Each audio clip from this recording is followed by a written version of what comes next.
चार भाई हैं। चारों भाई प्यार से रहते हैं। बड़ा भाई बहुत चतुर है। चारों तीन भाई उसकी बड़ी इज्जत करते हैं कि हमारा बड़ा भाई, अच्छा बाप भी मर गया, अब बड़ा भाई बैठा है। तो तीन भाई छोटे थे, बड़ी इज्जत करते थे, मेरा भाई गलत नहीं करेगा मेरे साथ, बड़ा विश्वास था। बड़ा छोटे भाइयों का, तीन भाइयों का चौथे भाई पर विश्वास था। खूब खेती बाड़ी करते थे, काम धाम संभालते थे। पर बड़े भाई ने क्या गद्दारी की। बड़े भाई ने पिता की आधी से ज्यादा संपत्ति बेच दी। ये सारे भाइयों की कहानी नहीं है, जो जिनकी है वो समझ लें कि ये हमारी चल रही है। तो उसने सारी आधी संपत्ति प्रॉपर्टी बाप की बेच ली और बेचकर पैसा लेकर अपने नाम की प्रॉपर्टियां खरीद ली। देखना जरा चतुराई।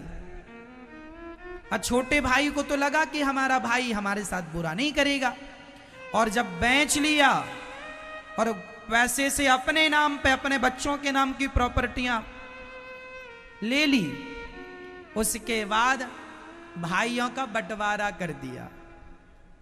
तो 6 एकड़ थी, माना कि 6 एकड़ जमीन थी, तो 6 में से 3 तो पहले ही बेच के और 3 एकड़ अपने नाम से कहीं खरीद लिया। और बंटवारे के लिए अब कितनी, अब 6 एकड़ का बंटवारा होना था 4 भाइयों में, लेकिन अब कितने का हुआ?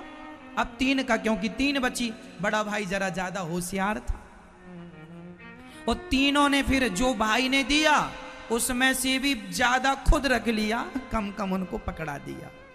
लो तुम ले लो। ऐसे भाई हो गए हैं इस कलयुग के। भाइयों का भी हक छीन लेते हैं, भाइयों का भी अधिकार छीन लेते हैं। ऐसा भाई मर के करोड़ों जन्म तक नाली का कीड़ा बनेगा।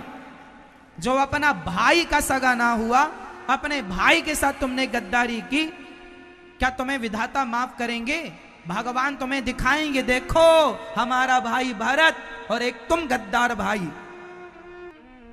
ईश्वर की लाठी में जरा आवाज नहीं होती, और जब मारेगा तो कस के पड़ेगा। बेटा रुको, तुम कर लो, तुम बेईमानी कर लो, अत्याचार। भाई भाई तुम बेईमान ना बनो।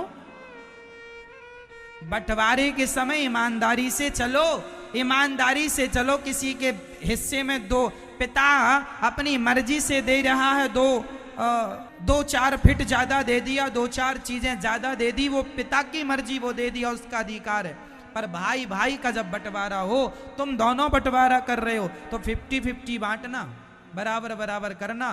तराजू के 2 पलड़े जब तक बराबर ना हो तब तक कोई हिसाब होता है? फिर तुम भाई भाई कैसे हिसाब कर रहे हो? हाँ, जिसने माँ बाप की सेवा की है उसके खाते पे थोड़ा ज्यादा आए चलेगा, वो माँ देगी, वो बाप देगा, उसका अधिकार है। परंतु तुम अपनी नियत ना डुलाना, नहीं तो परमात्मा सब देख रहे। गलत करने वाले के साथ परिणाम अच्छा नहीं होगा। मेरी माँ, कुछ दिन वो चकाचक खा सकता है, कुछ दिन वो चकाचक रह सकता है, लेकिन जब उसके पाप निकलने शुरू होंगे तो आप सब देख लेना कि उसके पापों का परिणाम उसे यही मिलेगा, जाना कहीं नहीं पड़ेगा। ये धरती जो है ना, ये पाप पुण्य की भूमि यही सबको देती है।